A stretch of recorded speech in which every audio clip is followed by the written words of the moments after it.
PTV, oberoende, piratistisk media, skapad och finansierad av tittarna.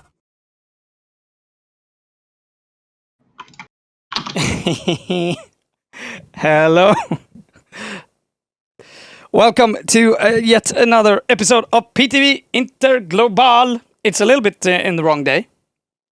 And clearly I went way over time with the previous show. We got way too much into the discussion about the Swedish.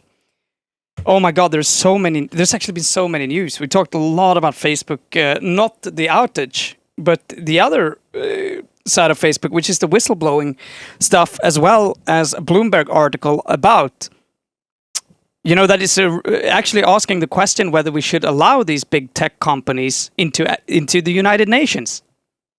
Because that's essentially how they are acting.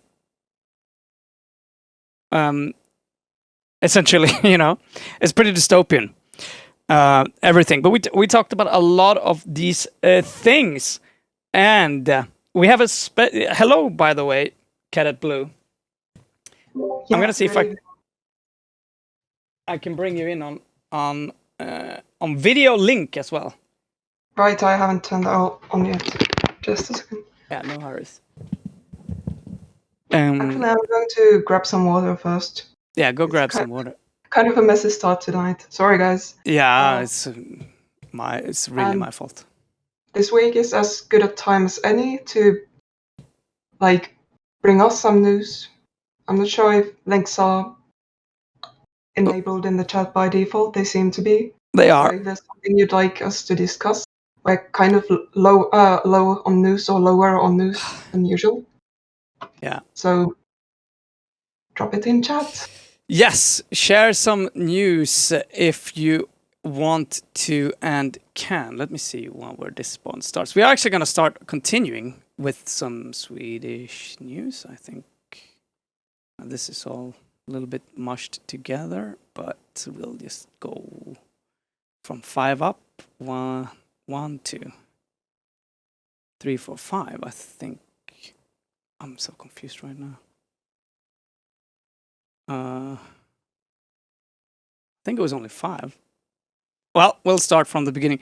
This is a little bit fun, I think, to watch. I'll see if we can translate this to English as well. Yeah, you mean the Granesuta? You mean the tabs? Yeah, I'll remove them for you. That we may wanna keep. That we can remove. It's already in there. This one is funny. That's gone. We're gonna talk about. That we're gonna talk about. Beautiful. I think it's a little bit fun to see. Just to analyze. Yeah, we're watching. We're watching these sort of things. I mean, we can analyze a little bit here, and I can translate to you. This is how one of the Swedish newspapers. Clearly, they have such a right-wing tilt, but that's not really. This is one of the biggest online news sources for Swedish people, and this is how they are covering Pride, right? How right-wing is this? I mean, they're called Exactly 24. They're pretty big. They're among. I would say they're on par with some of our larger media, and they do these little short video clips that become viral. They're alternative media. So they're online only? I think they're online only. I would say in the online environment, Mr. Klister, I'd say they're pretty big. They often get shared. They often have some viral value. Okay. So I'm not sure if... So we're going to watch a little bit series of... so what it says here, directly from Pride. Here tries the Pride arranger, Claes Nord, stop the journalist on reporting from the Pride Festival in Gothenburg.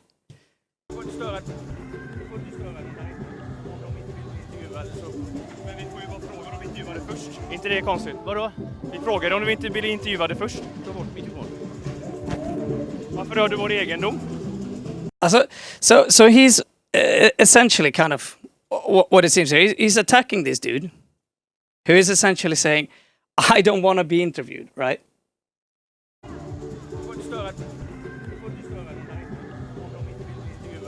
So he's saying, please don't disturb the people if they don't want to be interviewed, right? That's essentially what he's saying.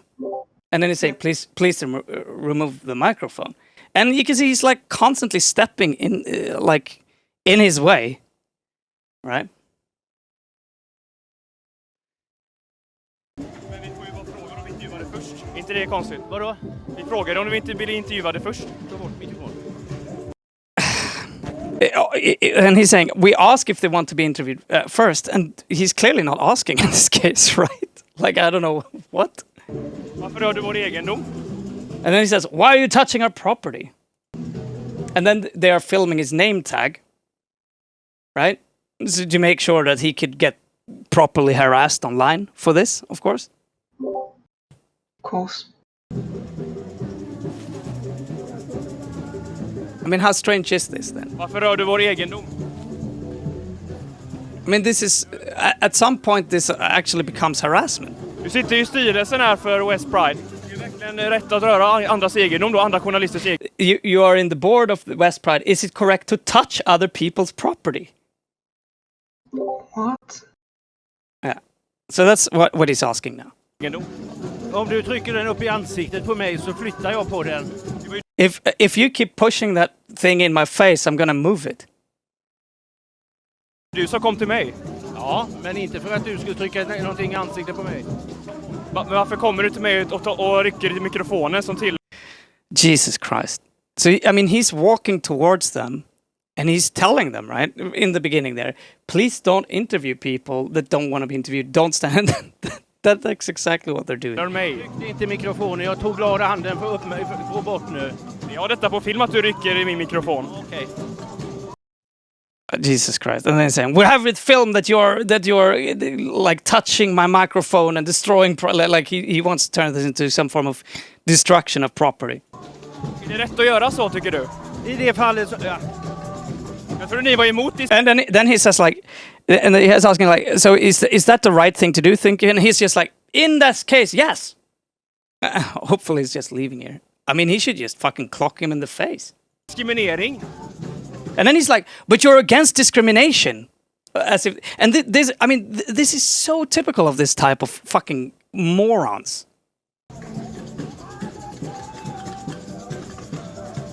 Är ni inte emot diskriminering? Aren't you against discrimination? Like, what the fuck, bro? Även representanter för West Pride verkar inte respektera yttrandefriheten och journalistik. And here, so what he's saying here, even the representatives, you don't know, maybe some board member of, I have no idea, but some part of the people that are mentioned, they're against freedom of speech and journalism. And this kind of proves it then, because the fact that people don't want you to fucking harass them with a mic is apparently a crime against your freedom of speech. I mean, they're so fucking deluded, these people. It's incredible. He got deplatformed by the person he was trying to interview. Yeah. Och de verkar direkt när de kommer fram så ska de bara rycka ifrån mikrofonen. And when they're coming up to me, they want to remove the microphone. I mean,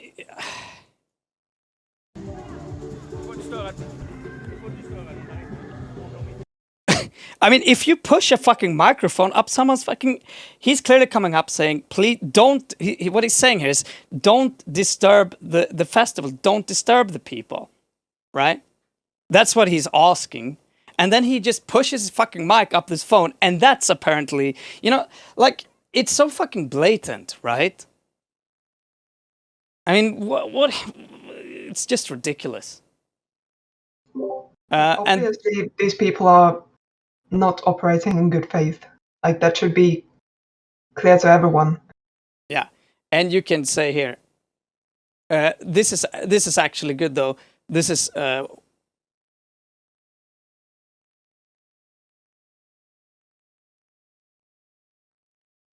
This is good.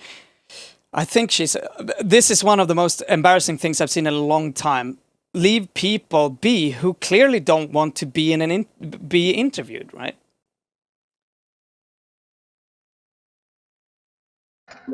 Yeah, So that's actually pretty good. we have some of these so-called alternative media, often web-based media in Finland as well, but they tend to be very not really this high effort or high quality.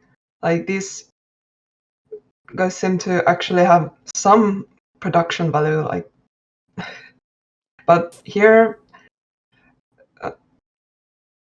they apparently aren't this big, and the people doing this kind of thing are usually just small groups of far-right people who show up to.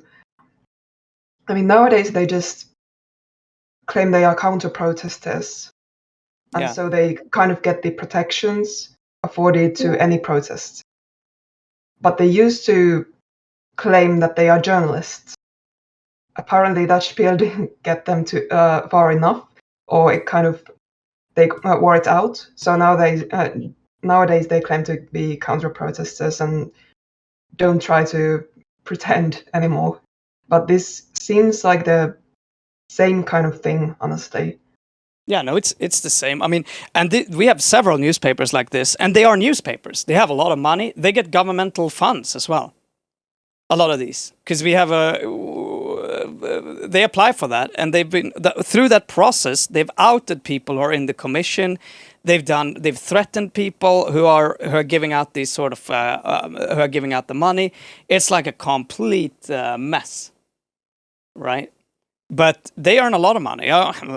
They have a lot of money, and the production value, I mean, of this is okay. But I mean, this is not the biggest ones. They are the ones that are completely funded by the party have a whole, studio. We could check that out later. And I mean, that's tens of thousands of views. It's interesting that there is state funding for newspapers. I'm not sure if there's anything comparable here. There might be, I don't know, maybe for like local efforts or something. But I'm not sure I've heard at least of anything similar here. We just have the state media basically, or like the official public media, and then the rest are private. So pretty sure there isn't what would be going into subsidies is probably going to the official public broadcaster and their local branches. Yeah, and that was just... Again, the context of this isn't like obvious to non-Swedes, so that's why I'm trying to take that there. No. So this is the reporting. I mean, it's... I think it's just fun to watch because it's so... I wouldn't even call this reporting. No. It's just harassment. They're pretending to do, I guess, journalism. But...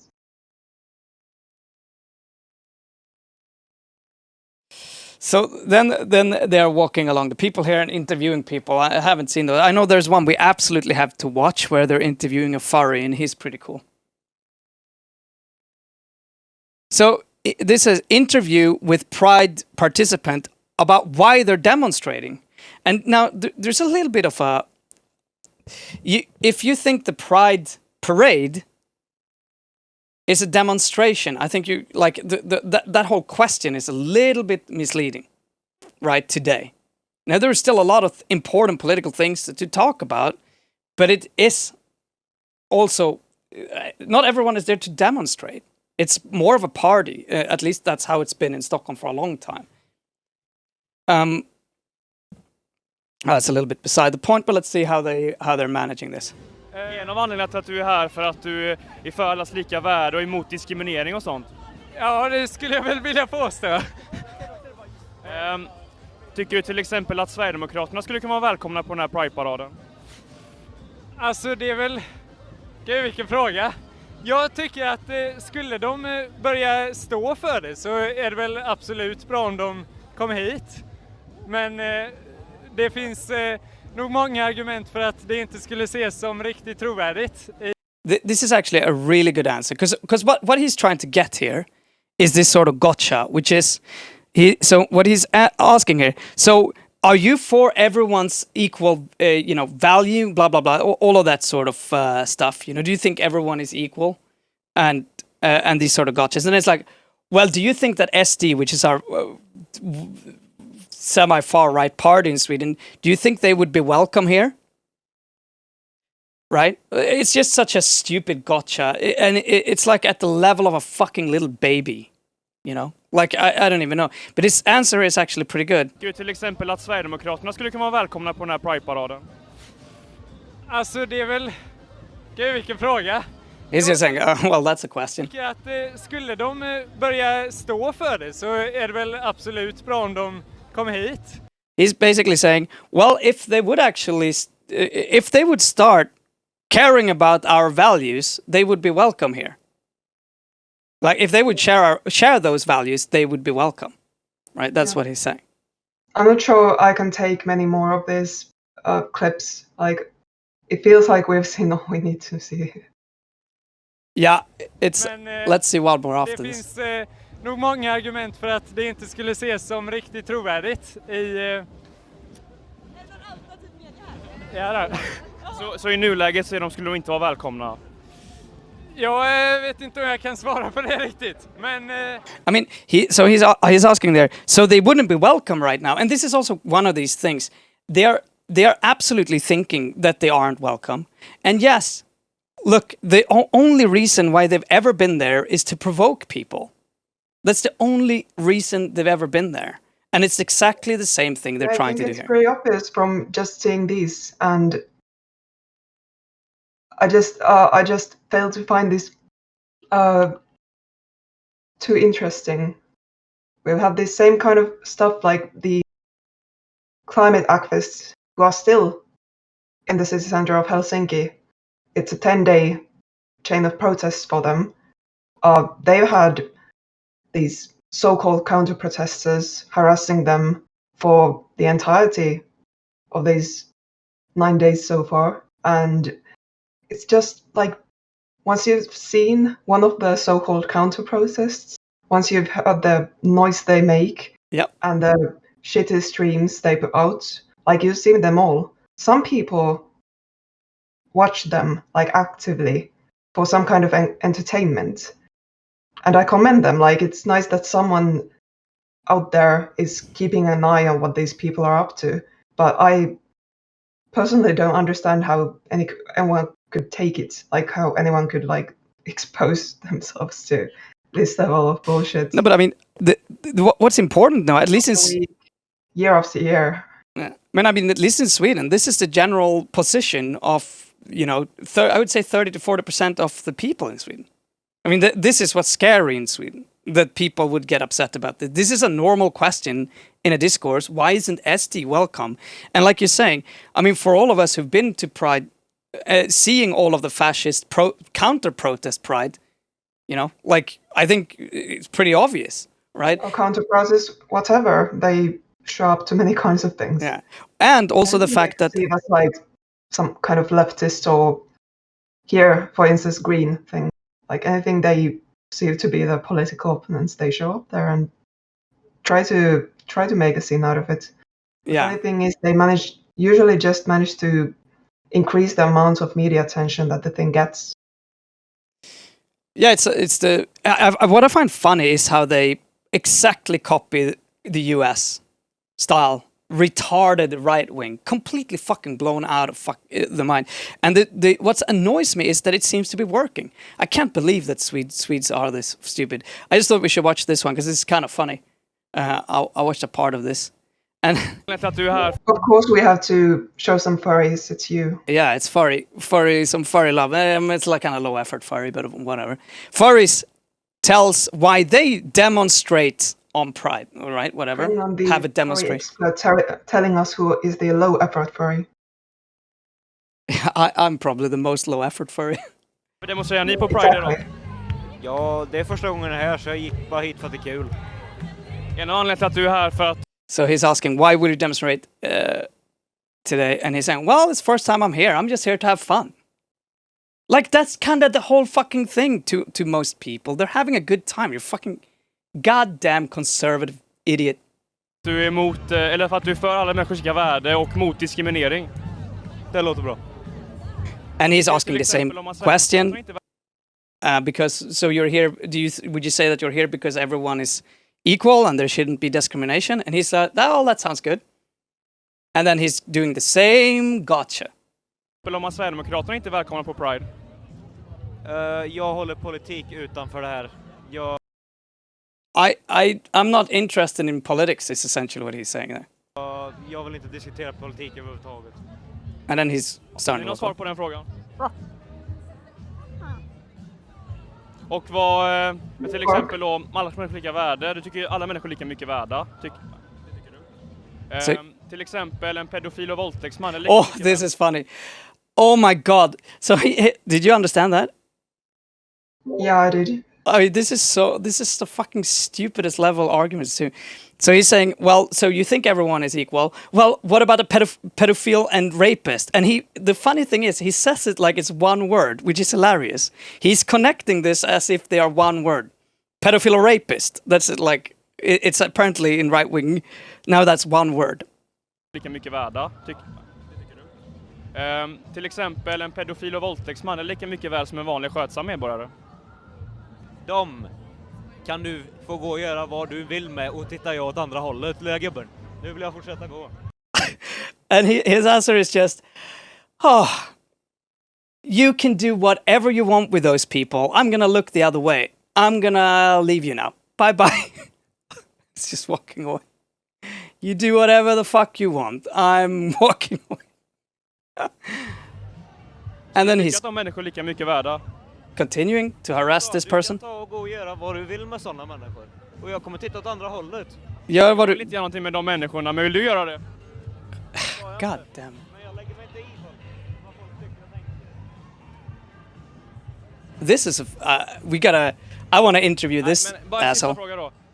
Skulle du, alltså, om du tycker så, tycker du att de är helt okej att vara i samhället? Do you believe that well, pedophiles and rapists should be in society? That's like literally his question right now. This is the level of the fucking brain rot of these people. It's amazing. Det är inte min grej att avgöra, okej? Nej, men tycker du att de ska vara i fängelse? Det är min grej att avgöra, det har vi ett rättssystem för. And he's like, we got a judicial system to take care of that. It was again, it's just a fucking basic question. And again, the idea of the equal rights of people, the idea that we have an equal value, all of us, is in front of the law. I mean, it's such an incredible stupid take. It blows my mind to see this, and this is like a big. I mean, you see the production value, right? I mean, it's not bad. They have a lot of readers. They always do this. They post this sort of stuff. And this is not even the biggest one in Sweden. This is not fringe in Sweden. Let's be honest about that, at least in Sweden. It's not the mainstream opinion, but it's not far from in Sweden. You'd say that I'd say that closer to 30% of the population is thinking, would be like, yeah, look, he got him. Right? That's also something really typical, just equating the LGBTQ community with,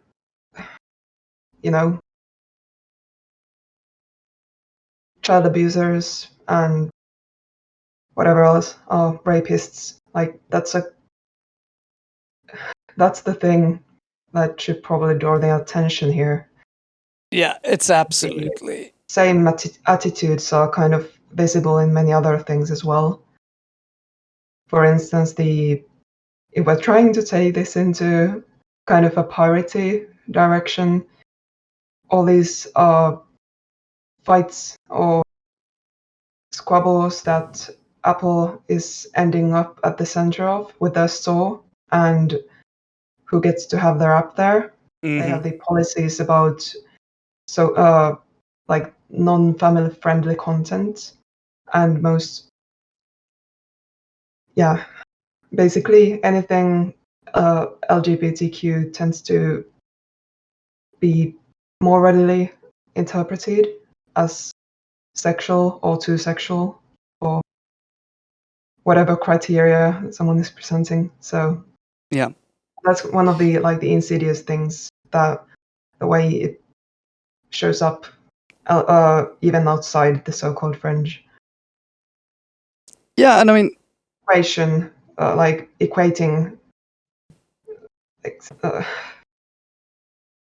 these minorities with. yeah. Yeah. I mean, it's an old conservative angle, Behavior. but what I find is, and what's annoying with, and what they're succeeding with, is, I mean, to a certain extent, everything is political. But the Pride Parade, and to actually celebrate people's differences, right? Which is, you know, it definitely had a very political origin, right? But to celebrate people's difference, to say that we are all, you know, all out of equal value. This is really, you know, no matter what our sexual orientation is or our sexual identifications, we're all humans. This is, you know, to say that's what you're going after. I mean, you gotta understand what you are when that's bothering you so, right? I mean, it's pretty obvious to most people, but we are forgetting that. And what they are succeeding with is painting this type of movement as purely political, when it is about freedom. You know, this is ultimately about the core of democracy and the core of some of those values. I mean, obviously, it's political. It's always been political. So. Yeah, but they never take the counter position. Like, they're just out there to say that this is political, and it affects things, because it also makes it harder to say, you know, like, it pushes this into the fringe. Because if you're saying, well, these far-right movements, they're clearly political, they will say, well, the Pride movement, that far-left organization, and those crazy political sphere there, right? You're constantly moving the scope of what is, you know, supposed to be the center, right? When they're moving their positions further to the right, this becomes the extreme left. The Pride movement, that is now the extreme left, right? I mean, it's worth to stop there a while and think about what that means. Because if the fundamental tenet that you shouldn't be discriminated against based on those sort of things, such as a sexuality or asexuality, if that's, identity, if that's something that is extreme left, then you should think about whether you're not, you're probably extreme left. You know, like, you got to understand how much far they've moving the goalpost and how fast that's happening.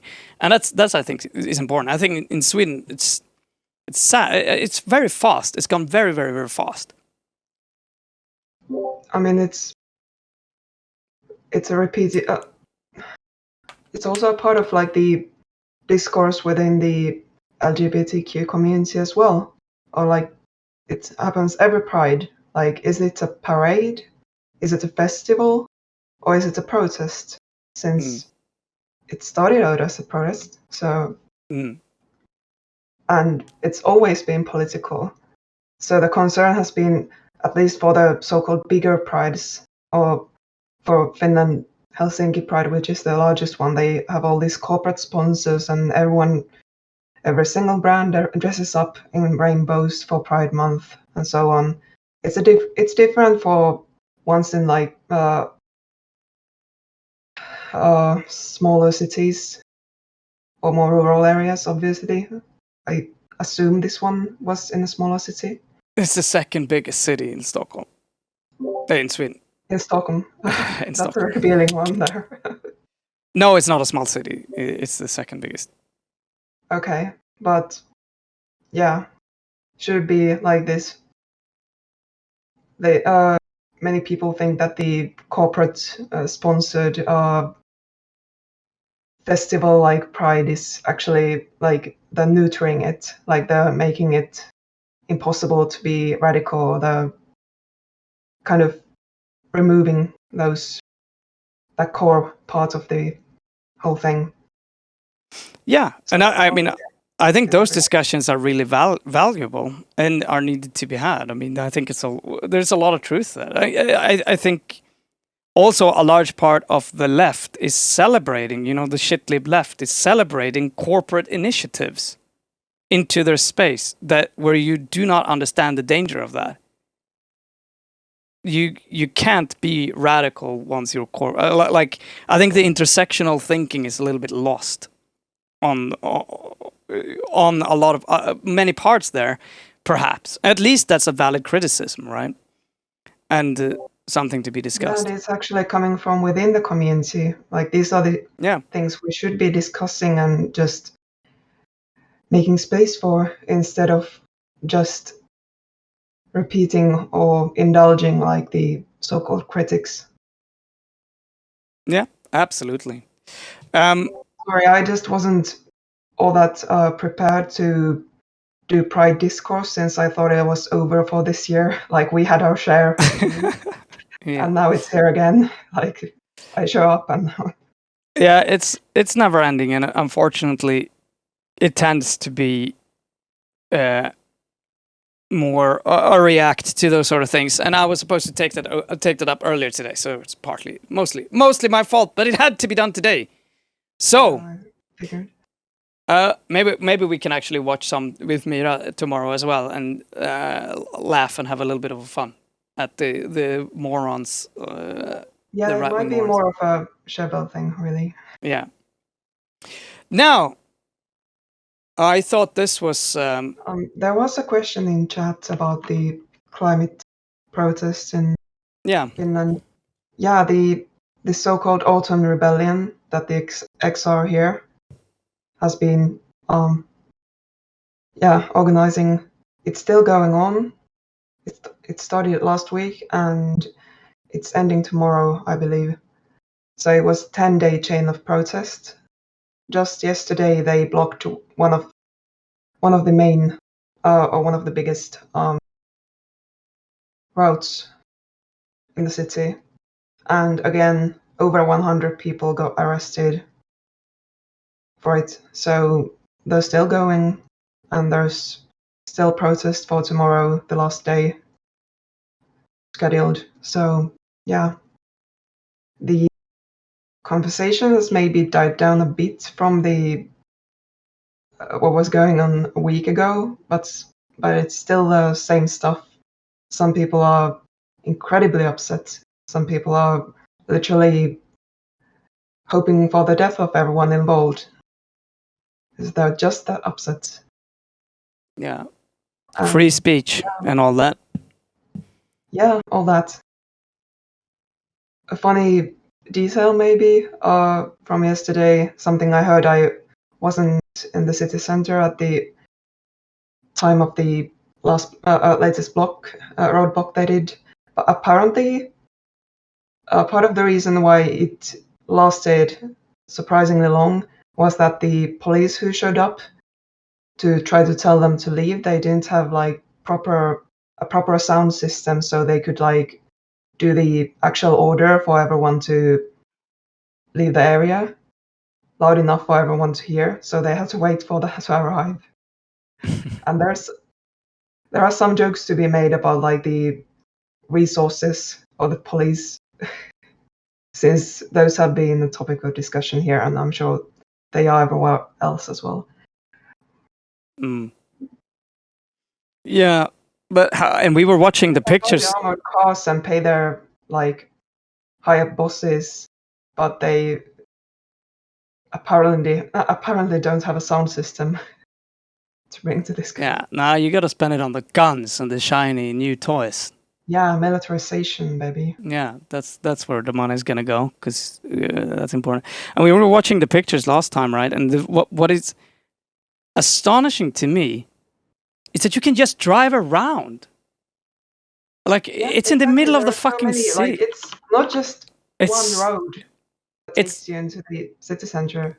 So. It's absolutely ridiculous. Like, the outrage about that is unbelievably uninformed, or I mean, reactionary. Yeah, it's just. But it's nice. They have they were moved from the front of the main Parliament House to the front of the Parliament side building, and they managed to stay there. I think this time they haven't even been. After they were moved there, they weren't even forced to pack up for the night. So they've been there all day, every day, and there's live music, a lot of it, every few hours, and just programming. They're holding like non-violent direct action trainings there for anyone interested in recruiting people for future actions, and it's just really nice.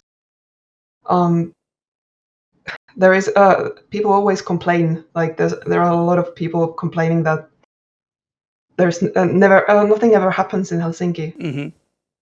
Like there's no live city culture. It's nothing like the big cities of Europe.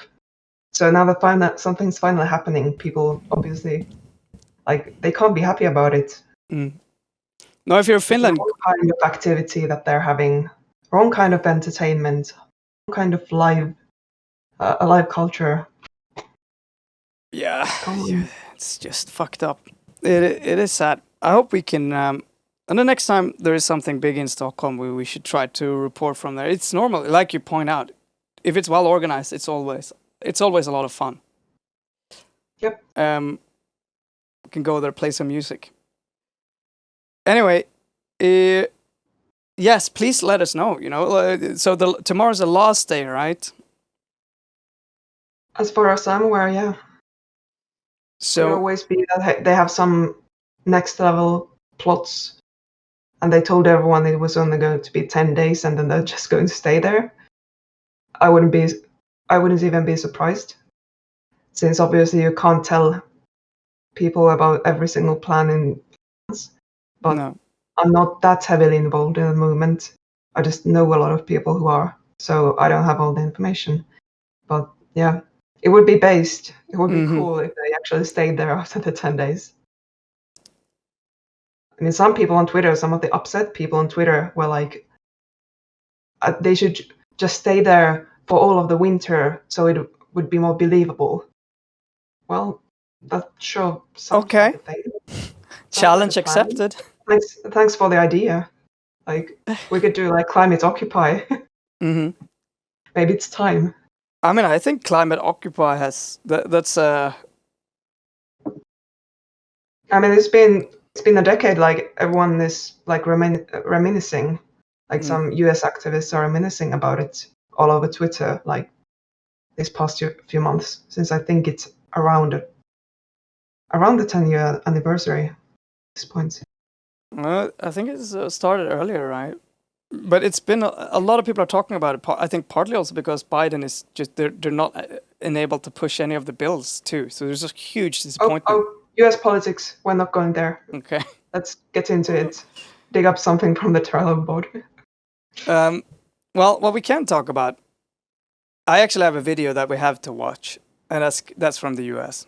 It's related to the anti-vax movement. It's global. That's a global movement, right?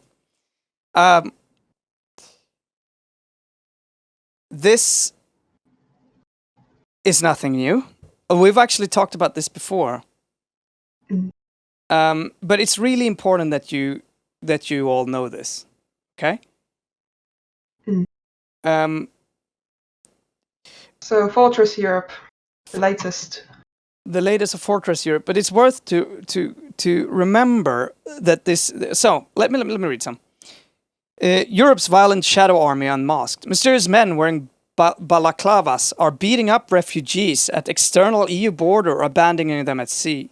Months of reporting now reveals who is behind the operations. You can hear the blows before you can see them. The noise of blunt objects striking arms, legs, and backs filters through the thick shrubbery on the borders between Croatia and Bosnia-Herzegovina. People screaming in pain, gasping and whimpering. Powerful men in dark uniforms are standing on the Croatian side of the border on this hot June day. They're battering Afghans and Pakistanis who have come to Europe to apply for asylum.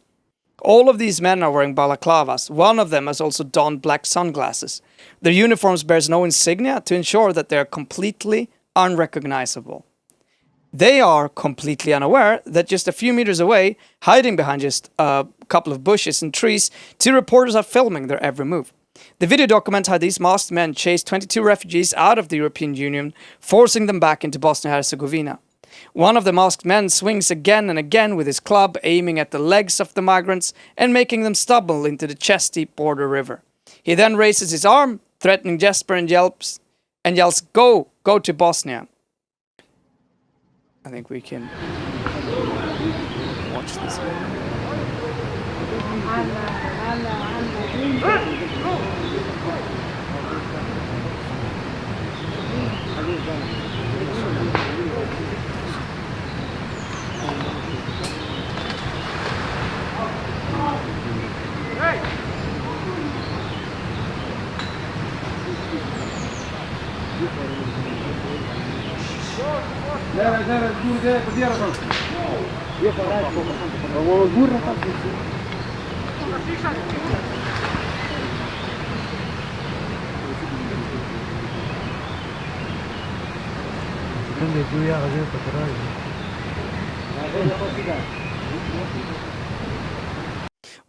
We were reporting on this in Hungary as well, right? But human rights experts refer to such operations as pushbacks, and they are illegal, violating both EU law and the Geneva Refugee Convention. The deportation of migrants must not put them in danger, and once they have reached European territory, they must be given the opportunity to apply for asylum. And beating defenseless people is prohibited anyway. I'm not sure why you would have to say that. Hopefully that's clear. NGOs like Border Violence Monitoring Network and several media outlets like Der Spiegel have collected the testimony of hundreds of refugees and assembled evidence of violence committed on the EU's external border. The incidents are not limited to the regular beatings of asylum seekers committed on the Croatian border in the Aegean, according to witness testimony, masked men have repeatedly pulled refugees out to sea and abandoned them in inflatable rafts. That's killing them, essentially. Who are these mysterious men who abuse people on the EU's external borders?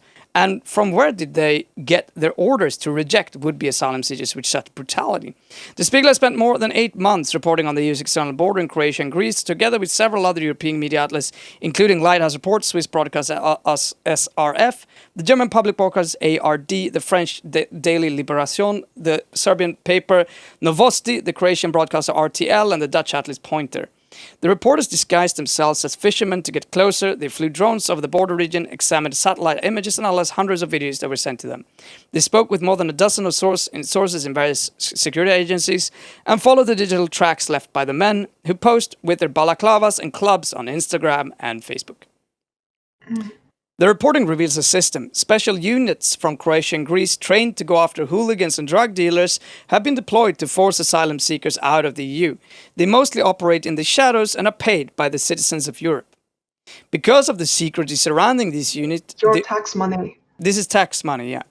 Because of the secrecy surrounding this unit, there have been almost no public debate about their activities, nor has any political justification been presented. The governments in Zagreb and Athens act as though the violence is merely a figment of journalists' imagination and claim there is no proof, and certainly no evidence of state involvement. But that evidence has now been found. And there's a lot here. I don't think we're going to go through all of this. I recommend that you read this. It's a lot. I mean, we know this kind of thing has been happening in the Mediterranean and many parts of Europe for a long time now. But and you can read it there. Yes, it's probably the agency. Agency. Really bad. Agent. But Aegean. yeah. Aegean Sea says. Granestuta says Aegean. No, he says. Anyway, what's important to say here too is that whereas this. We're just really bad at talking about it since it's awful.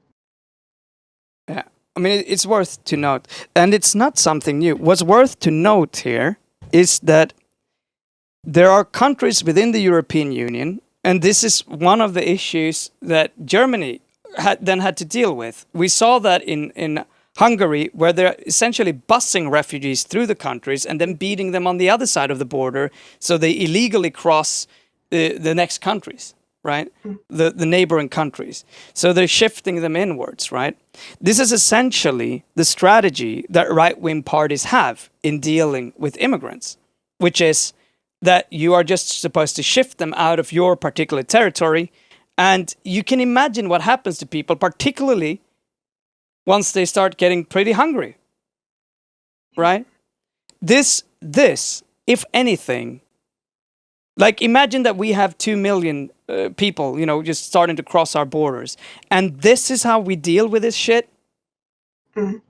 If we do not do this on a European level, with the understanding that every country is going to take a set number of immigrants, period,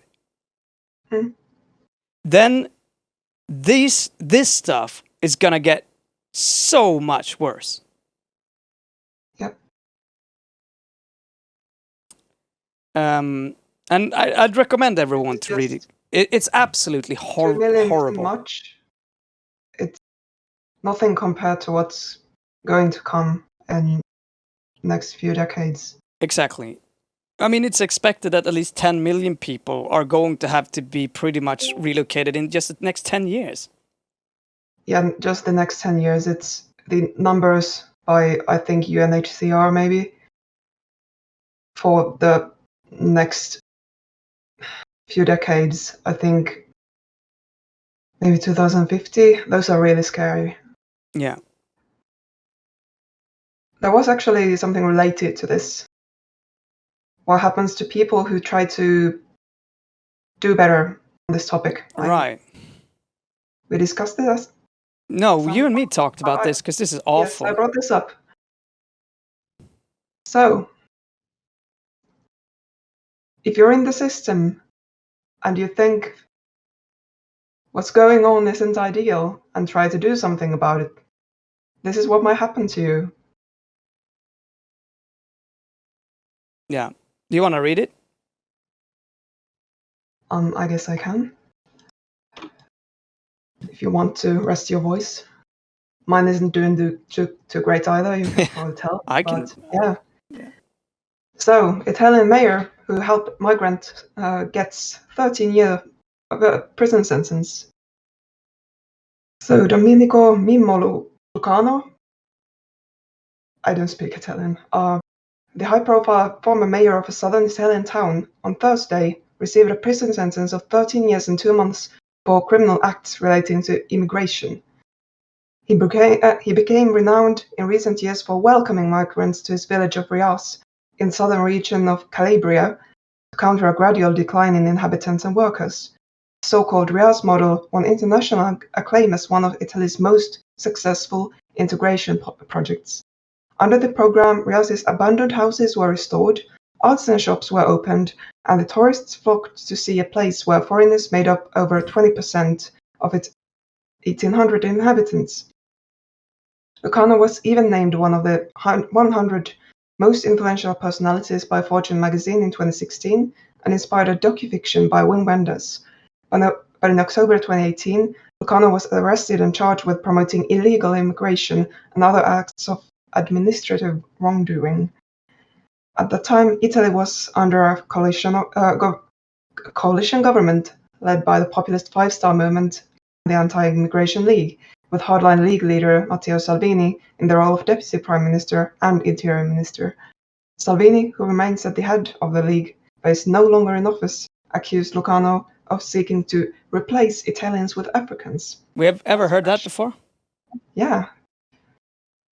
Salvini is himself now standing trial on kidnapping charges for refusing to allow a migrant rescue ship to disembark on Italian soil, and faces up to 15 years in prison if convicted.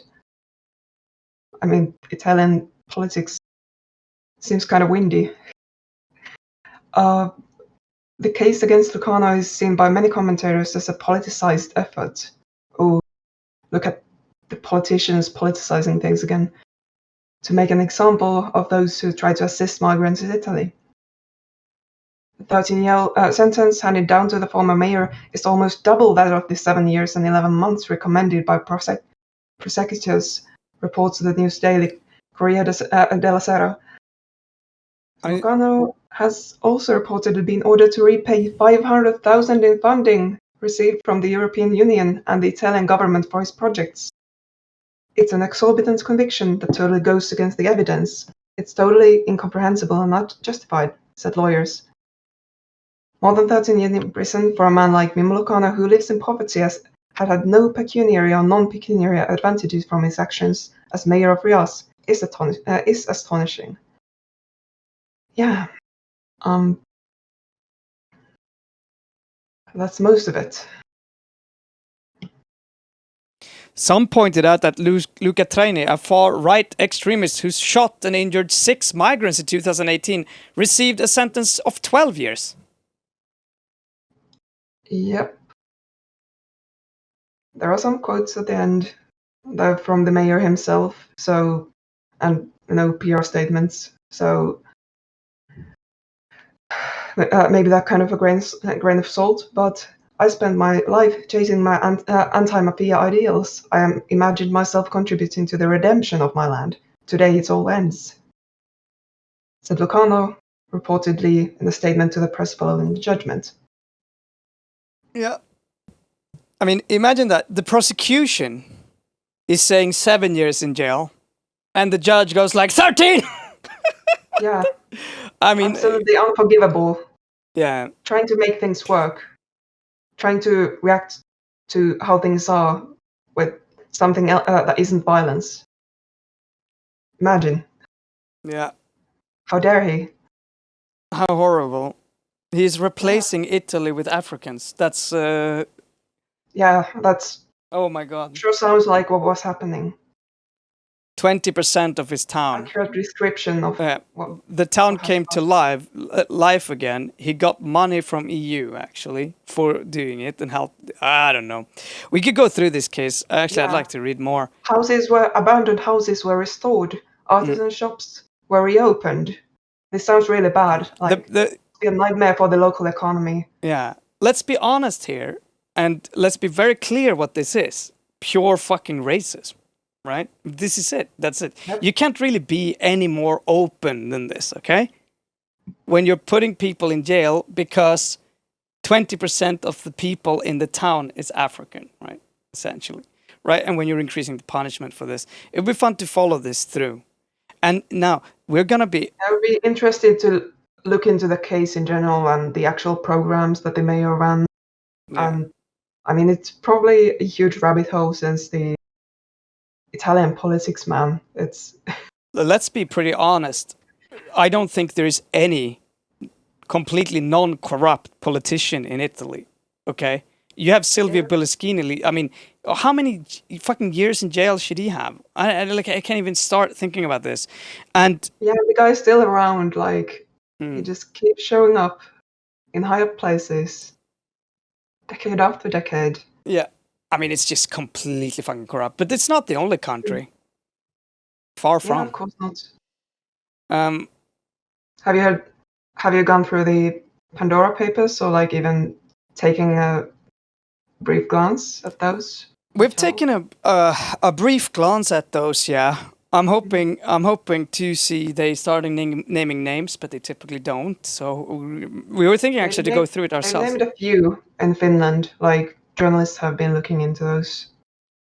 They named Swedish house mafia, that's it. They expect those people could take the hit. And I mean, note though, I mean, there are thousands of Swedish people implicated in this.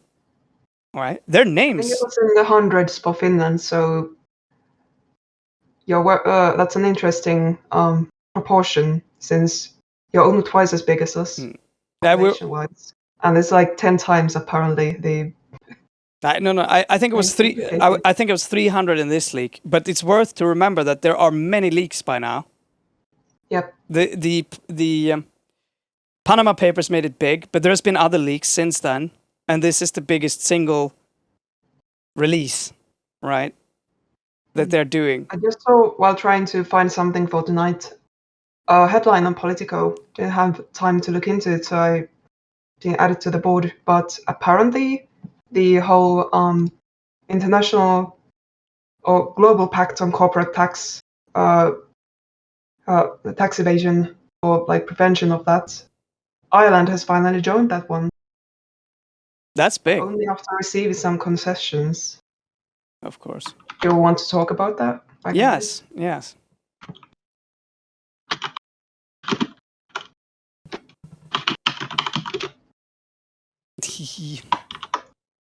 Heavy topics though. Should we get some eye bleach in between? Yeah, I actually have one. Okay, we could take this as an eye bleach. This one. Oh, this is the best. Can you see what I'm sharing?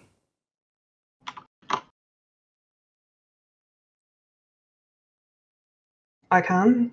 Okay. Hopefully everyone else can as well. Yeah, yeah. Yeah. Do you see all these homeless people around? Are they dead in the streets with COVID? Hell no. Why?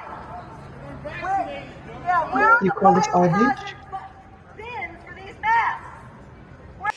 Yeah, you missed it's so good. This is actually good. So she's saying here, do you see all of these homeless people? Are they lying dead around all, in COVID-19?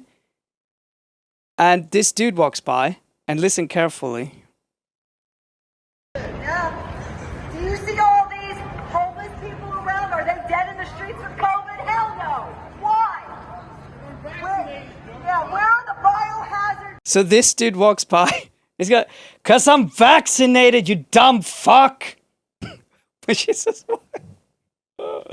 oh my fucking god. This is like the ultimate proof that meritocracy just doesn't exist.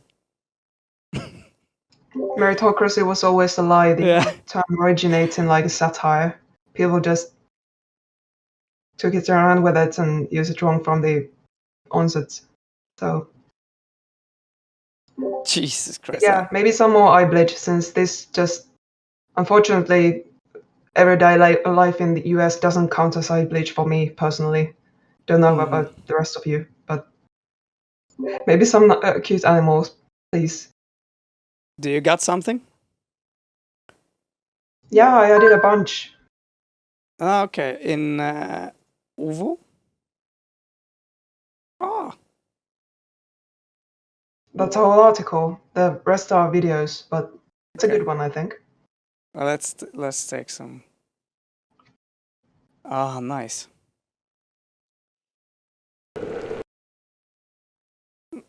So, unlikely pirate allies in the Arctic. Yeah, imagine just trying to take a nap, trying to raise your kid in peace, and having that thing buzzing around. Yeah, and all of them. Oh my god. This is surprisingly annoying.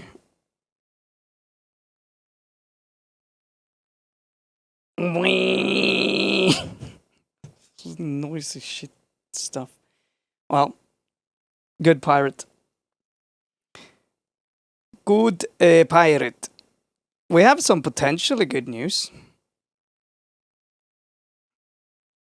They're talking about banning facial recognition, the European Parliament.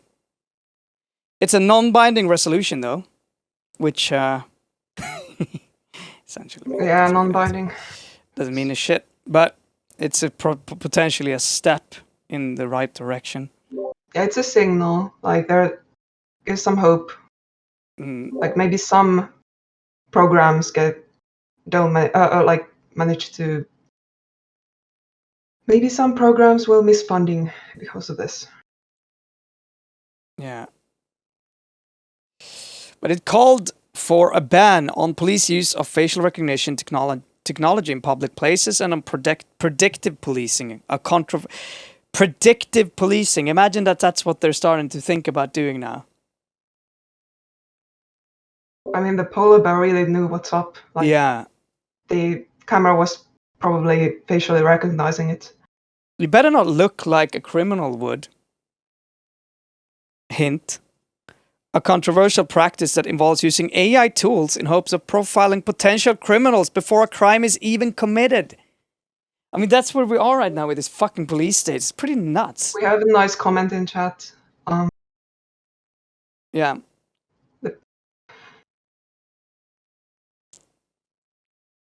You wanna translate it? Yeah. Can't even in a public location anymore. The damn bears don't respect freedom of speech. No. They also don't seem to respect private property or anything. Like, someone had to pay for those cameras. Yeah, private property. You should go in jail for destruction of private property. I think it's incredibly similar to the first video we show, where he's just walking up with a mic in someone's face, and is that your fucking right? No, bro. Harassing? That's called It's harassment. like poetry. We didn't even plan this out. It's fucking harassment. It's pretty simple. Like, it's not very complicated.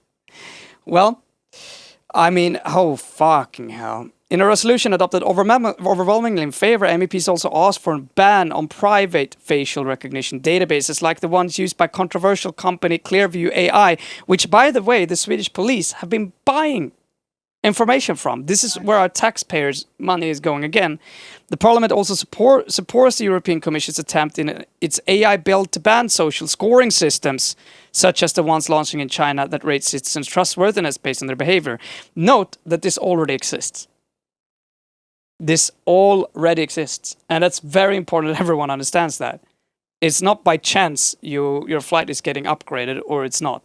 It's not by chance that you're being responded to on social media or not. Like, the rule of thumb with all this surveillance regulation is that when it gets, like, when they get it on the table, like, once it starts getting discussed, once there's drafts or reporting, it means that all of the stuff they want to clarify the legal status of is already being done. They just want to, like, cover their asses. They're already doing it, they just want to legalize it. Yep. Yeah, they've already done it, yeah. I mean, at least it's so ridiculous here. At least, oh yeah, it's everywhere. Okay, that took a turn. This, I know, oh my god, wow, that's another. This is this is definitely not fun. It's just a little bit, again, it's a little bit typical of the time. Back to Italy and Rome, where we talked about were attacked by anarchistic boars the other day. In another interesting blow, granddaughter of Mussolini wins seat in Rome municipal vote. Rachel Mussolini said she wanted nothing to do with the burden of her surname. The far-right politician insisted her success was because of her hard work, not her family history. Right. Oh god, that just those two sentences. Wants nothing to do, then write the next sentence. The far-right politician. Okay, sure. Sure. I mean, you gotta understand that people are voting for her because of that. I mean, like, regardless of her policies, right?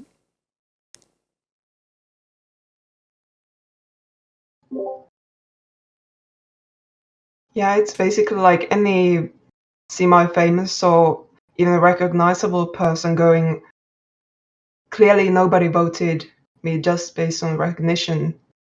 They wanted what I stand for. Come on. Yeah. Is this a thing in Sweden as well? I mean, there are so many different things you could do. Trying to, like, parties getting just these has-been celebrities on their lists, just racking the.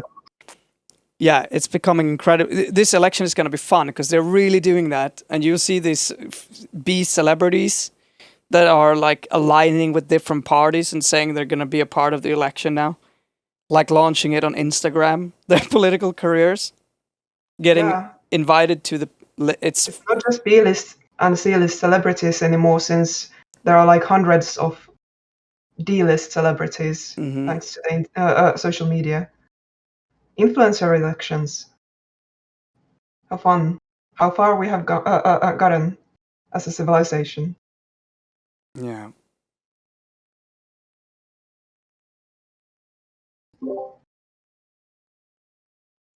Truly, the internet has democratized our society even further. Now they can start doing polls on social media to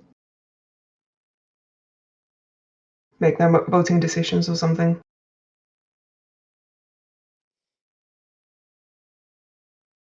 She had many left-wing friends. Did they say that?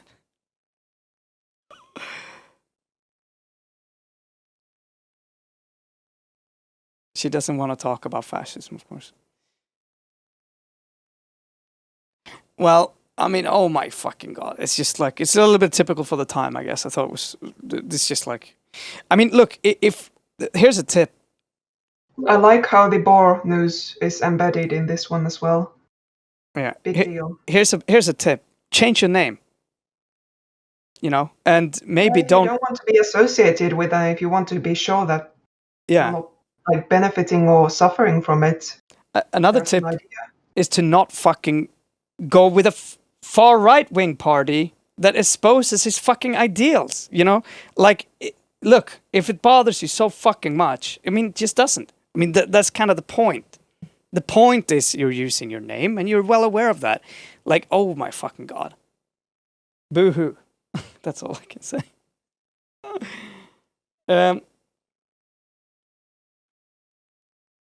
We have not seen the video where Orban and Mussolini sings a special song together. Maybe you can We link have an extremable... I can't even speak anymore. We have an extremely credible seeming anecdote in chat. Definitely an anecdote, not a joke or anything. In on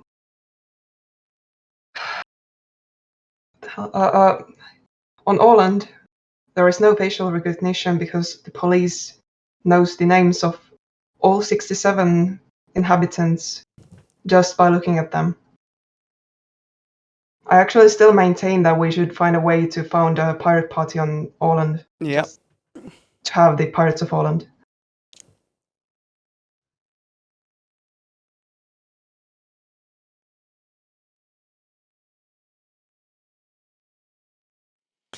Yeah, this is a big revelation that came out of. I mean, it's like, it's not. I think everyone knew this. Like, this is a lot of those news that everyone kind of knew, but it's really good that it gets clear that the commissions are reporting on it, and this is a fact. It's not like some people are complaining. Some 3,000 pedophiles in French Catholic Church since 1950, the probe panel had. The Commission's report is due to be released on Tuesday after 2.5 years of research based on church, court, and police archives, as well as interviews with witnesses. Some 3,000 pedophiles have operated inside the French Catholic Church since the 1950s. The head of an independent commission investigating the scandal told AFP days ahead of its release of its report. The commission's research uncovered between 2,900 and 3,200 pedophile priests or other members of the church, said Jean-Luc Sauve, adding that it was a minimum estimate. The commission's report is due to be released on Tuesday after 2.5 years of research based on church, court, and police archives. Senior French civil servant said the report, which runs to 2,500 pages, had attempted to quantify both the number of offenders and the number of victims. It also looked at the mechanism, notably institutional and cultural ones, within the church, which allowed pedophiles to remain, and will offer 45 proposals. The independent commission was set up in 2018 by the Bishops' Conference of France, CEF, in response to a number of scandals that shook the church in France and worldwide. Its formation also came after Pope Francis passed a landmark measure obliging those who know about sex abuse in the Catholic Church to report to their superiors. Made up of 22 legal professionals, doctors, historians, sociologists, and theologians, its brief was to investigate allegations of child sex abuse by clerics dating back to the 1950s.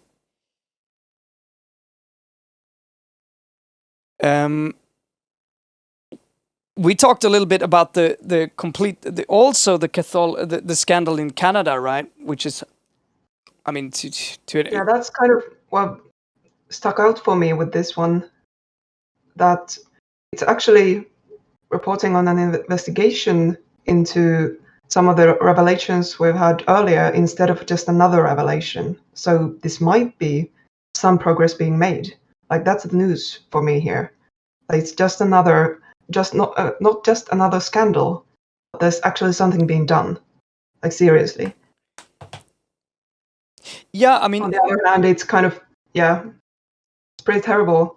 Several thousand in just, and this is just one country and like one probably possibly first of its kind investigation. And yeah, there's so much to unpack in just the bits you already read. Like I'm not sure how convinced I am that the Pope's decree about reporting to superiors has had much to do with any progress, since, like, given how prevalent this seems to have been, there are fairly good odds that, like, somewhere down or up the chain of those superiors, you're just going to be reporting to someone who's involved. yeah. I mean, it's absolutely systematic, and it's been so much worse, obviously, in countries where there has been an indigenous population that might try to Christianize or whatever. And it's like, but the good thing is, and I gotta say this, Pope Francis seems to actually want to change some of these things, and to change some of the Catholic churches, really antiquated ideas of how it's supposed to be governed. I mean, he's pretty controversial. He called an end for capitalism, by the way. It was a pretty interesting article, to be honest. And the end of greed and a lot of these things. And so, I mean, part of what seems good about this, and you will never know, I mean, we'll know, hopefully, but that is that the church actually is trying to do this on a serious note. Like they have a lot of independent people. They're opening all of those registers. What they still haven't done, as far as I know, though, is open their own data on the Canadian abuses that they have, right? But they at least open the records for a lot of these things, and are allowing people from the outside to investigate those. Because again, like you said, those were often handled internally, right? And then it's like, well, nothing happened. I mean, the Catholic Church and the Vatican, like, the history is just wild. Yeah. Like,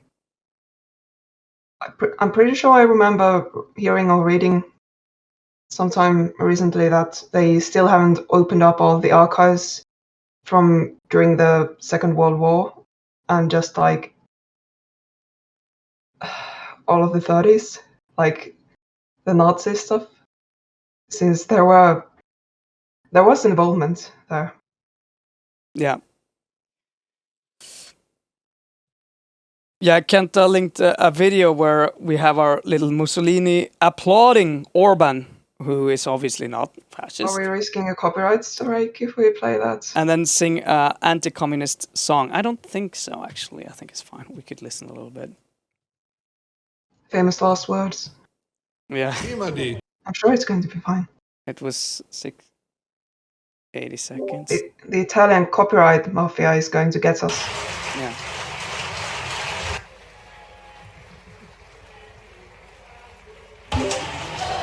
Or maybe it'll turn out that Disney somehow is right.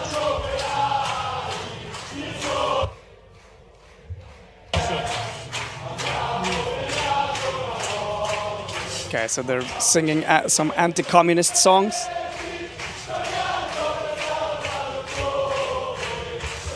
And there she is, I guess. Standing ovations.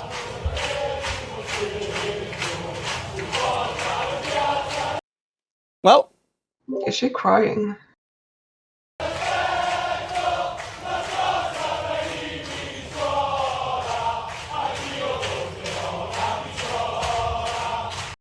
Jesus Christ, those people. Well, my God, this was one of those sad, I don't know, whatever. I don't understand what they're singing anyway. We need to get some translations. It's one of those days, yeah. Since we have plenty to go by this time around, maybe some more eye bleach. Yeah. Seriously, heavy topics. I need eye bleach now. I don't know. It just feels Could you watch that again? Did we watch My Cousins? Oh, I don't think so. I have so many little cousins, actually. Many, many relatives. Yeah, I'm happy. Eventually, we're going to manage to feature them all.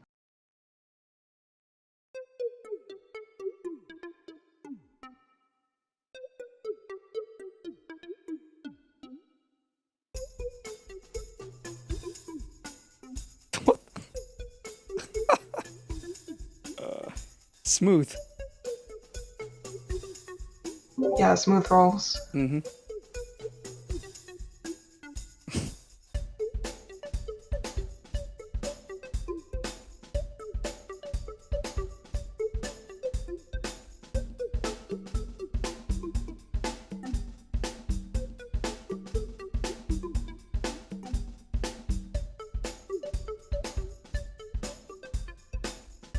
Oh no.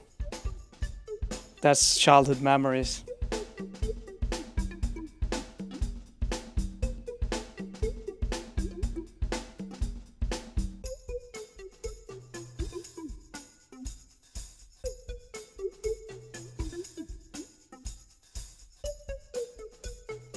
That's brave.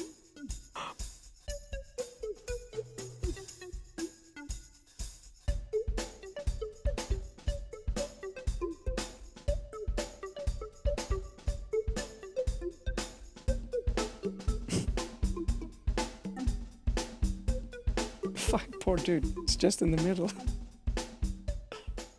Ah, that's cute. That's good stuff. Yeah.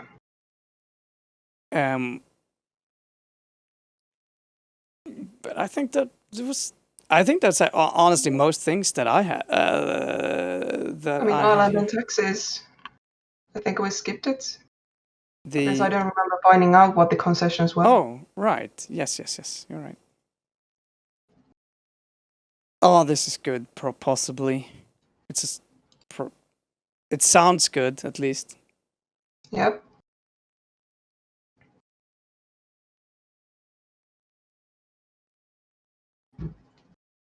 Yeah, so there it is, right below the headline. Smaller firms retain the existing lower rate.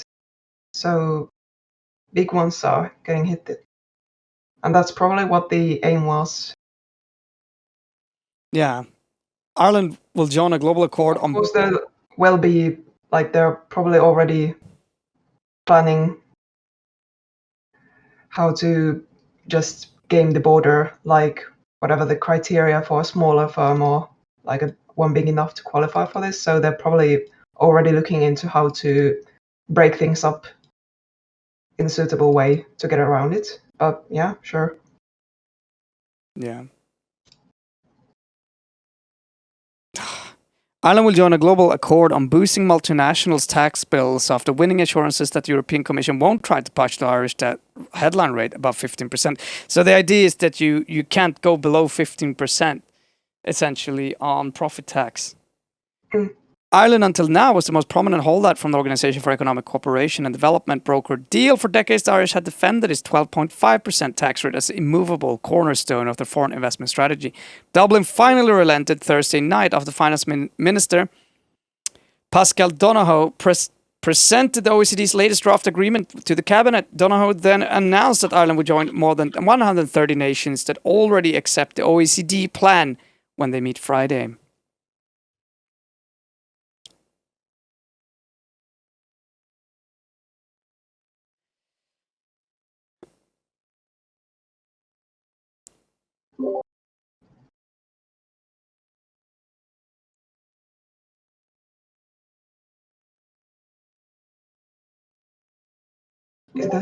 Is there something wrong with my connection, or did you just stop talking? No, I was just stopped talking. I was thinking a little bit. Yeah. But I mean, this is... the meme with the woman with the mouth going around. Yeah. Do you know what I'm talking about? No. Send the Okay, meme. Okay, yeah. You stop to do calculations. Yeah, I was Advanced thinking. stuff. Exactly. Brain froze. Gotta think. Oh my I can link god. it. But yeah, I mean, this just doesn't mean anything. This is part of the problem. We'll see what this means. But it's good that they're talking about it. The problem, what I'm afraid of, is that we're gonna end up in a situation close to the US one, where I mean, all of this is just lies, and it actually never means anything. And by the end, it's so watered down that it doesn't do anything.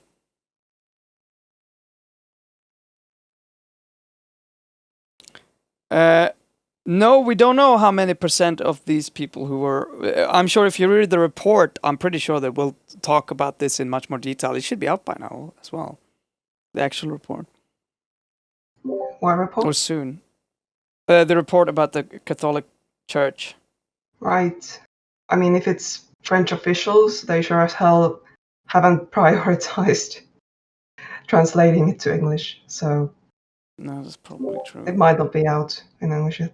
We'll see. It should be the Vatican, though. Who knows what language? But it's slightly. Röstkanaldumpen for the image of Röst. what just happened to you, probably. Yeah, this is exactly what happened.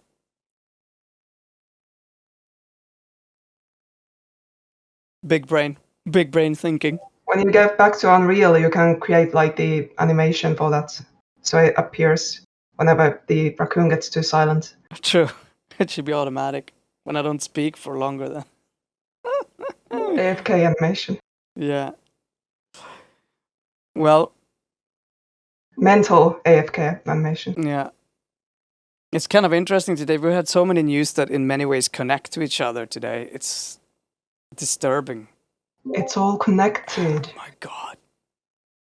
We need to set up, like you should, if you don't already, we should set up like one of those boards where we have the red string and the pins in the studio, and we can start hosting like some shows in front of it. Yeah, we need to do that. Yes. We are gonna figure it out. Yes. What is it? That's It's Always Sunny in Philadelphia. Perfect picture of him when he's doing that. Mr. Ratman. Yep. Charlie. Yeah, just, yeah. That's a free one if someone wants to farm karma on the Reddit. Yes, always use that one. Do a conspiracy Kring one. I'm a conspiracy. I feel like a conspiracy. Yeah, so we don't really have much left for tonight, unless, I mean, Facebook. That's in the title, so maybe that's a promise to at least comment on it. Let's talk a little bit about the leak. I mean, you follow that very closely. I mean, everyone flooded to Twitter, and I follow a lot of just internet governance and like digital everything people. So obviously everyone took the chance to soapbox about the level of centralization that the internet has reached in recent years, and how that's a problem. It's probably nothing new to anyone, like any pirates or any pirate adjacent people, but yeah, maybe it wasn't a good idea to have this small handful of walled gardens operated by a equally small handful of companies slowly take over most of the internet and like become the internet for like almost the majority of the world's internet using population nowadays. Yeah. No, and yeah. I mean, like it affected one of our streams because we couldn't stream on Facebook. That's literally the effect it had on me personally. But what goes down is so many people are using their Facebook login. I mean, I stopped doing that a long time ago. I'd never used Facebook for login, but it's become such an integral part. It's the same as Google. Yeah, many people put their entire lives there. And very few people even know that you can download everything or get like the package with everything you've consciously, and also some things you have unconsciously given Facebook. You can get the GDPR package. Yeah. It's in the settings. It's buried really well, like all the settings that matter on Facebook.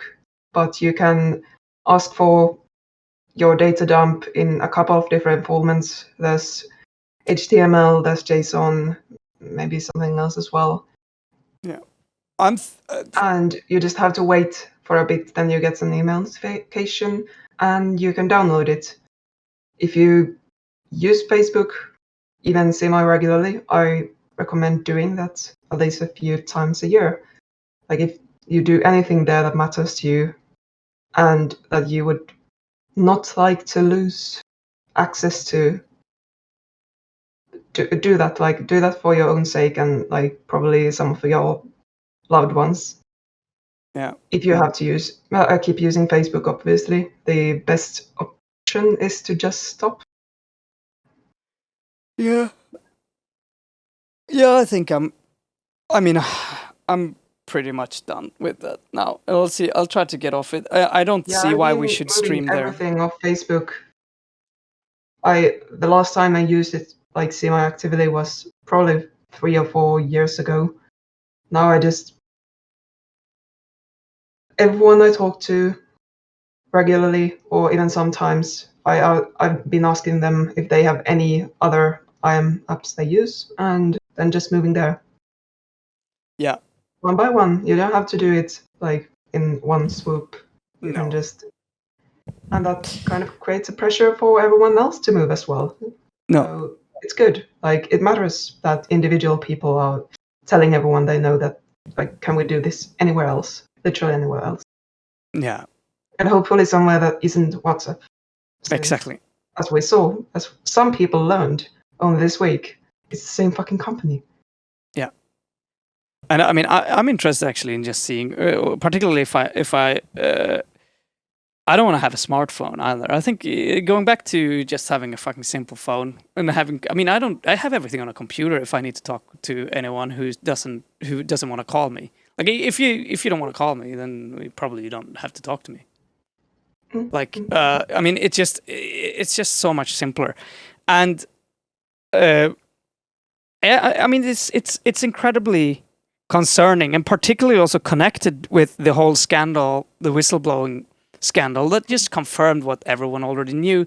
But it's a little bit worse than that, because it absolutely confirms that Facebook is very, very, very aware of the type of effect they're having on people, and they keep promoting and capitalizing on that sort of content. Like Mark Zuckerberg's first update after the outage, like I'm sure you saw it. Mm-hmm. Very vaguely threatening. Could you share it if you got it?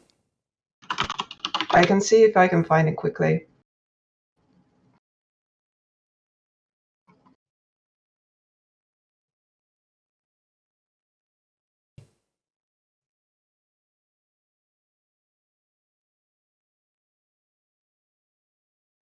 I'm gonna help you in a second here, Kenta Clawfinger.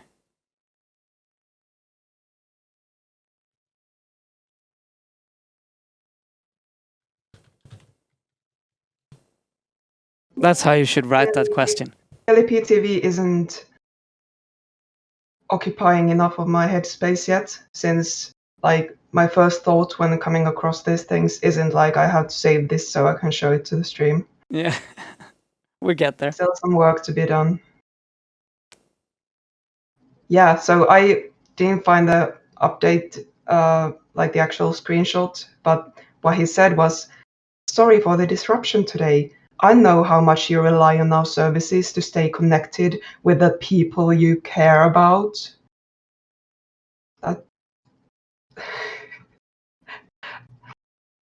I don't know. He's incredibly. I've been trying for a while, like to not seem like a supervillain.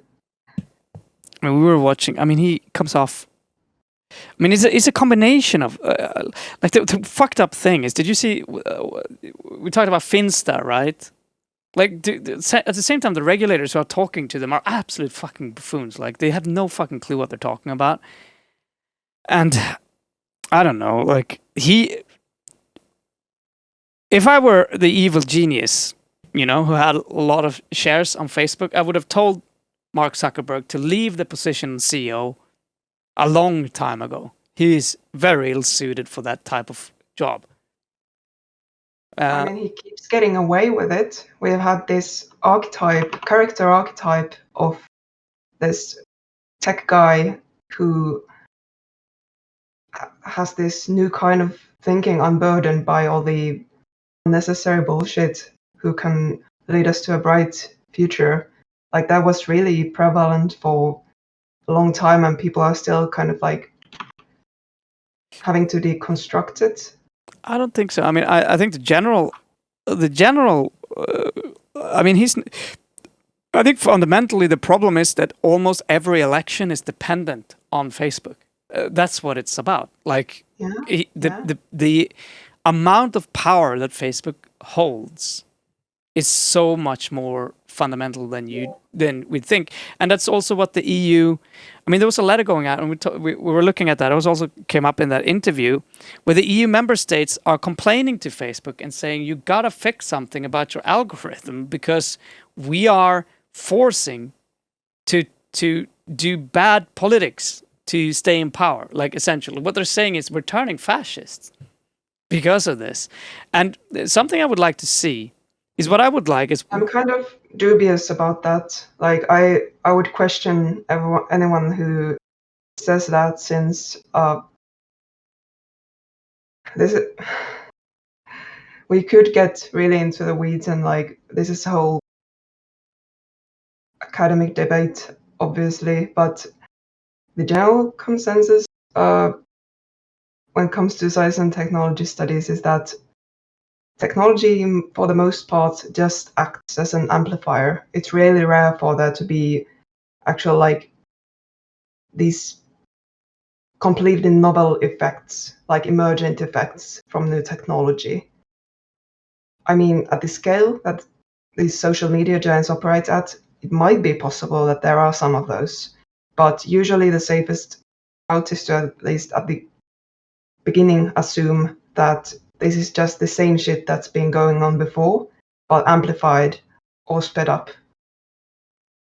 Yeah, I mean, I don't think, and that's what the study, their own internal studies. Politicians are blaming like tech or platforms for themselves turning fascist or just populist or whatever. Like, call bullshit on that, please. Obviously, the media and obviously these platforms have their share of responsibility. They're part of the system and the structures we increasingly operate in. Yeah, I mean, I don't think that's...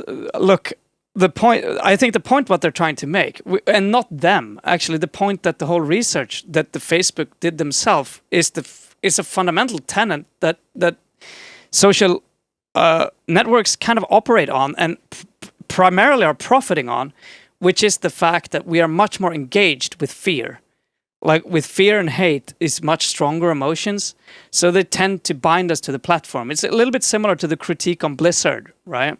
Where you are only when you are optimizing for monetizations on a platform, that is actually really hurtful to the individuals on the platform. And that's what they were focusing on.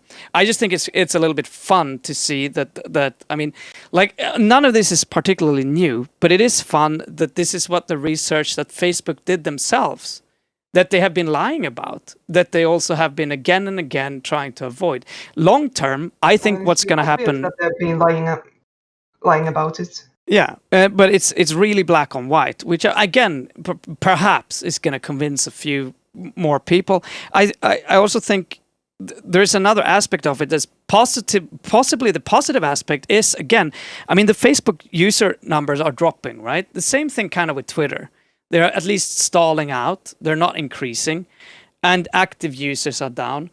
It's the same as if you look at Blizzard, right, and their numbers. The problem is they don't necessarily, like, if you're only optimizing for money, you don't the user count is not that important. It's only a few people who are paying for the game, right? And I'd imagine that it's kind of the same here. You have 10% or even 5% that are the complete users, who click on all of the ads and buy all of this crazy stuff, all of the Trump shirts and the QAnon stuff and post all of these things and are core monetization. I'm not familiar with the actual numbers on that. I'm not sure those are even entirely public, but there's an issue with that analysis, and it's the fact that it was never the customers and their actions. I mean, so-called customers. Like, when this is the same old joke or refrain.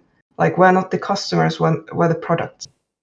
Mm-hmm. Like, Facebook's users aren't the ones bringing in the money. Users aren't the customers. It's the advertisers and all the people interested in the data and the just access to people's everyday lives that Facebook offers. Yeah. But I mean, that means that it's really valuable for them to keep people on the site. And it's valuable for them that they click the sponsorship ads and that they are stayed and being engaged. And I think that's what you're trying to optimize for. Yeah, obviously, engagement, that's it for all of the platforms. But there is a limit to that, actually. Cory Doctorow has written about many of these topics that we often touch on here. Like, he's written about a lot of good stuff. But the thing with advertising, like, the reason there's a massive booming industry around that, just marketing in general, is that they have to keep reinventing the wheel. Like, they have to keep coming up with new stuff and circulate through stuff, since there is no permanent solution to keeping people's attentions. People's attention, like, that's a limited supply. There's only so much of that to go about, and there's increasingly more and more competition for that, and they have to keep upping the bets on it. Like, they just have to try harder and keep coming up with new things, new ways to steal people's attention, basically, and keep it. Yeah. So, and how you do that is pretty simple. I mean, that's not rocket science, and that is by making people upset, pissed, and all of those type of reactions are much stronger. Something I'm interested in, like, if these numbers about, like, that you cited, that active users aren't, like, the number isn't going up anymore, like, or it might even be sinking. Like, people are, even though it's low, people are realizing that these platforms aren't having a overall positive effect on their lives. And I mean, that's what I think is positive. And they are also getting, like, desensitized to these tactics that are used to keep that tension. Like, it's possible that the platforms are starting to lose the sort of the rat race of coming up with new stuff or coming up with these tricks, these designs to further keep people's attention. It could be that they've gone through most of their options, and that would probably be good news. Yeah, I mean, we can hope that, and hopefully, I mean, that's my hopes too, that you see what happened to Blizzard, right? I mean, but it takes a long time because people are you get used to being just a number, and you're breaking a habit, right? That could be tough for certain people to break, particularly at this point. Many users are just hostages instead of, like, with some costs. It's and they become hateful and similarities between, like, these old giant MMOs and just any live service games and these platforms. I think there's a lot, quite a few. But hopefully what you're saying is true, for right? a while, they've been putting a lot of their lives onto it, and I mean, they get so many likes when they post something. They have a little bit of an influencer status. Quit, basically. It's like an addiction or maybe an abusive relationship in some cases. Yeah, it's absolutely the same. I like that sort of abusive relationship. I think is a great, and hopefully, like you say, I mean, people should realize that, and we should do all we can to get off those platforms. I mean, that's the best thing. It will hopefully force them to change. I mean, there's a lot of other ways to, you can have another. If don't maximize for engagement and don't use these sort of tactics to make people pay more, stay more, click more, don't turn that sort of behavior into that. It's just really, really, really bad. Unfortunately, so far, it seems like that's the way to monetize of your audience, is to get them to be kind of conspiracy theorists, and to push them out there and buying these anti-gay frog supplements and colloidal silver and all of that stuff that kind of goes with that sort of thinking and framework. But yeah, if we... Again, I don't think it's a long-term strategy. It's just you're short-term capitalizing on people. The unfortunate effect, though, is on society. It's like a fast track to turning these people into really nasty parts of a society. They're not a good part of society. It's an accelerator. Yeah, exactly. Nothing like new, you said, just yes. It's an amplifier. But it could be an amplifier for good, but they would have to take that out. And it has been also. Absolutely. I came across a book that might be about this, so maybe, maybe I'll be able to find some articles where I could cover through that connection, but yeah. Technology is not good or bad inherently, but it's not neutral either. That's a very classic refrain in STS. Yeah, and again, that profit motive is not the same as what is good for you or good for society.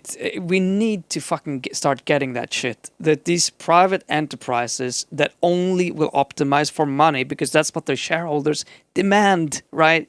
In many cases, a lot of these people don't even have the option, right? You, at least on the even on managerial positions, you're gone if you don't deliver for the next quarterly report.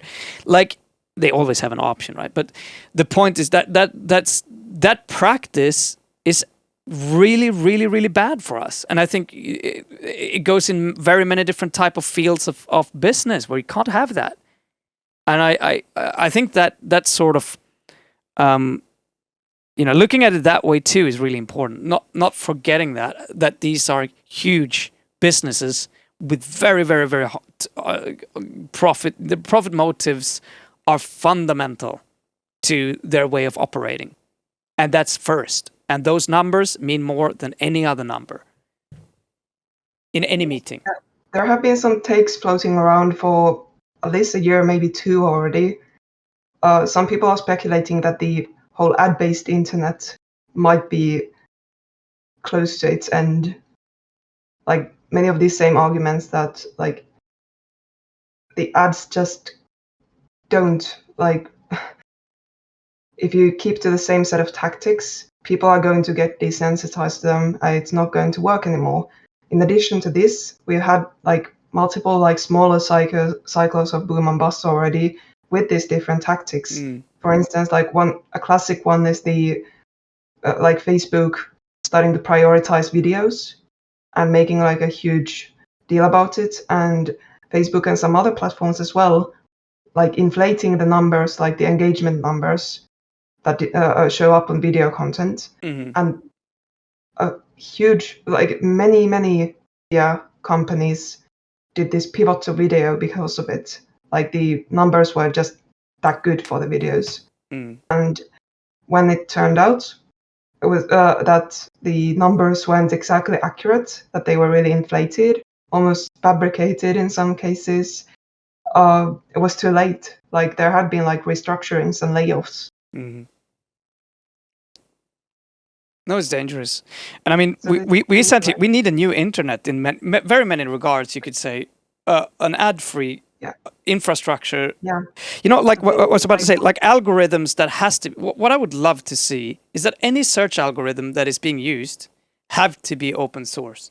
And you need to be able to choose a neutral algorithm for how feeds are created and for how your searches are being made. I mean, there is no neutral algorithm. It always does something. What I kind of mean with that, have them like observable and testable by third parties.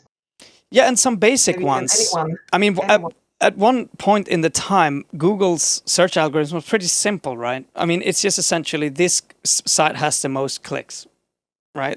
In the last month, this is for this type of, I'm not sure and I think if it ever was just clicks. I think it was like other, like the thing that they kind of figured out that was like the basis of the algorithm was which sites have the most other sites pointing to them. I think that was. I'm not sure if they started with that. Maybe. Anyway, the point is there are a lot of listings. There are a lot of pretty basic algorithms for how to handle this that could already be used, and they should all be open source, and you should at least be able to select it and know what algorithm am I using to surf internet, right? What is affecting my feed? I think that's fundamental. Just having the chronological option back would be good. Like like Facebook doesn't have it anymore. Apparently Instagram hasn't had it for a while, and people are still complaining about it. And Twitter keeps experimenting with removing the option. Yeah. Well, it's a fucking mess, yo.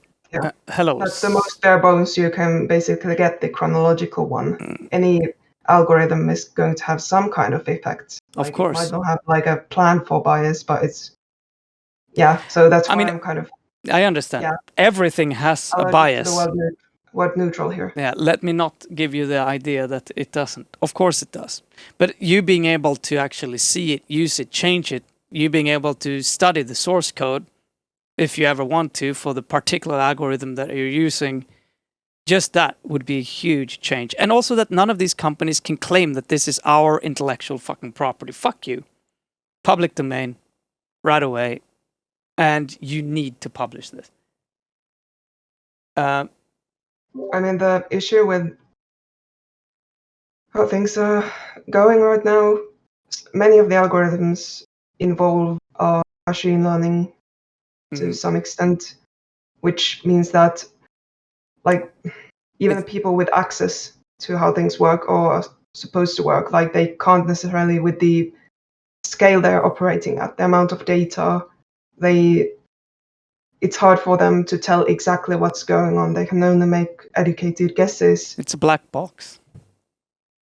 What's happening eventually? Even if you can like get to the box, like you can only have this.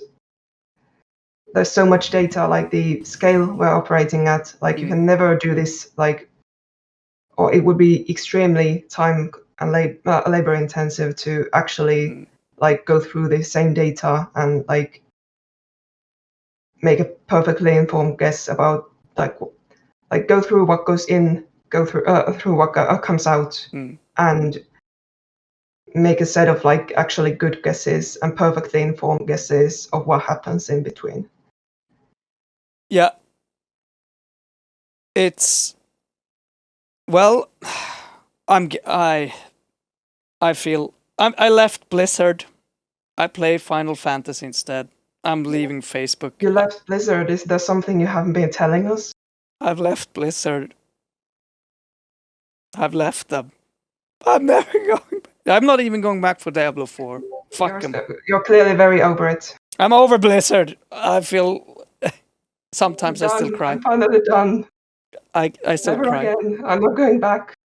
I'm afraid if they come to me and tell me, we still love you, Chris, please. I may be weak, but I'll be strong. We've been ignoring the chat for a bit, so there's demographics discourse regarding Finland and Sweden. Again, it's probably inevitable that we keep coming back to this. Yeah, I was aware about this, and yeah, it's a funny thing.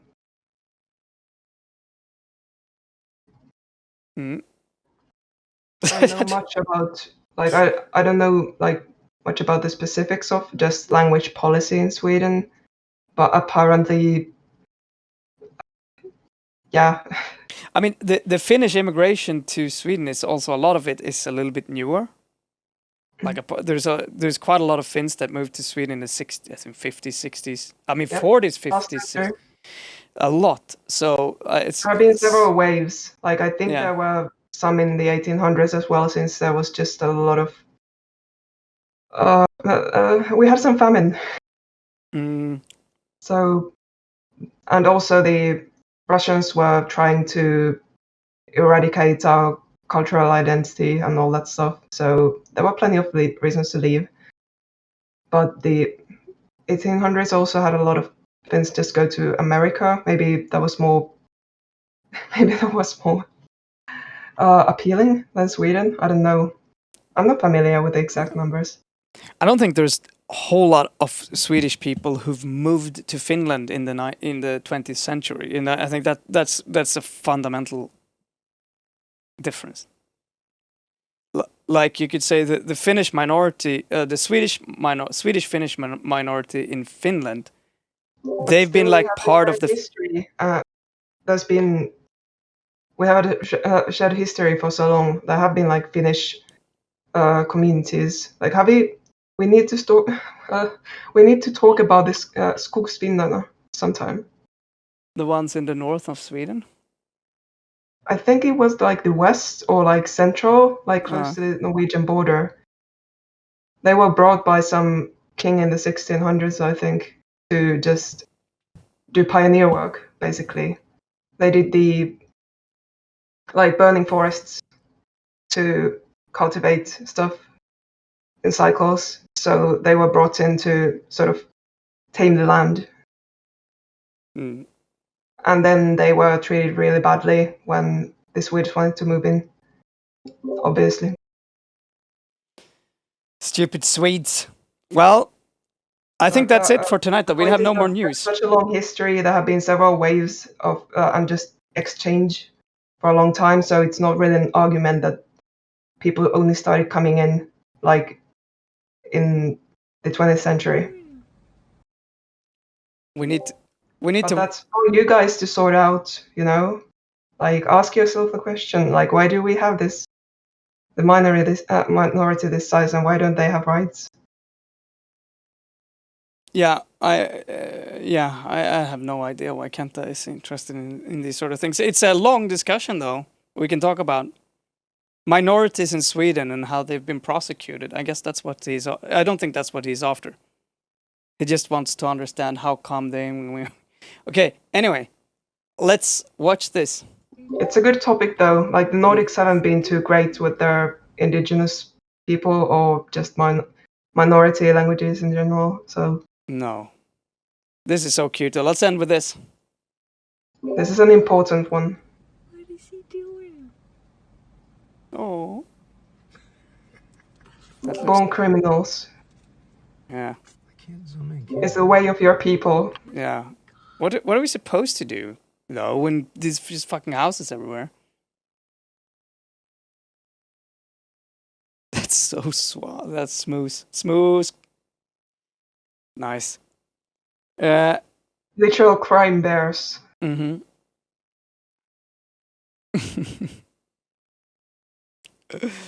That's cute.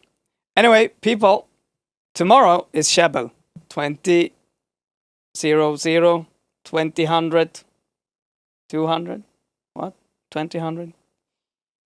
Yeah, I apologize for the unenthusiastic reactions to the Pride stuff. Maybe you'll get something better tomorrow. Yeah, it's completely my fault. It was so many things because I was off essentially 2 days, and then I completely lost the schedule. Whatever. If you ever want to have like a woke turn for Moosman, then you could start going into discussions like saying that, is this what they're doing with our tax money? With the Moose Man? Yeah. Wait, what are they doing with them? What are they doing with our tax money? Yeah, I mean, just anything like the several things we came across today that where like this is what they're doing with their tax money. Ah, that's true. Actually, we said that quite a lot today as well. Oh no. And